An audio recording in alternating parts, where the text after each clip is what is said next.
Бүгүнкү биздин жумугубуз амалдуу короз деп аталат. Анда эмесе баштайбыз. Бастырманын төбөсүнө конгон амалдуу короз канатын жайды да адатынча кыйкырык салды. Аны уккан куу түлкү жакынкы бадалдын арасынан чуркап чыкты. Арыба короз, деди. Үнүңдү ишитип жүгүрүп келдим. Охой, сенин ырдаганың үнүң укмушко. Бирок ырдаганың атаңкыңа жетеби, жетпейби билбейм. А менин атам кандай ырдачу эле? Ой, сенин атаң ырдасабы?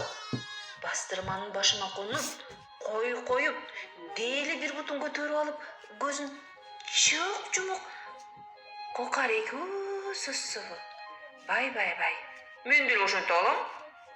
Короз бир бутун көтөрүп, бир көзүн жумуп, кокарекусун баштады. А сен бир бутунга туруп, эки көздү чылт жумуп ырдай аласыңбы? Деди түлкү. Ырдай алам.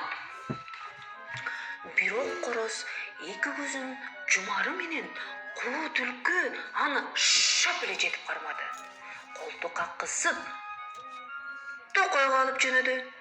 Эки колдо басып, жыгылып, анан аны жемей болду.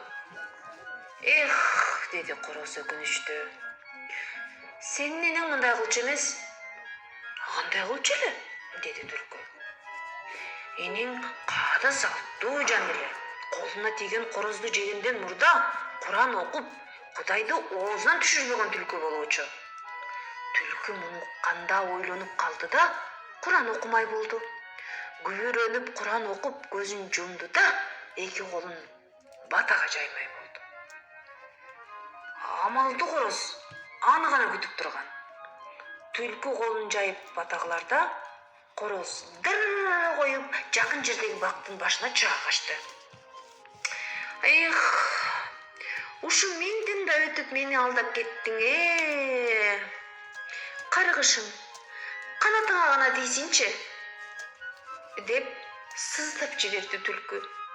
Өзүргөн түлкү ошентип өзөгө өрттөнүп, анан өз жолуна түшүптүр.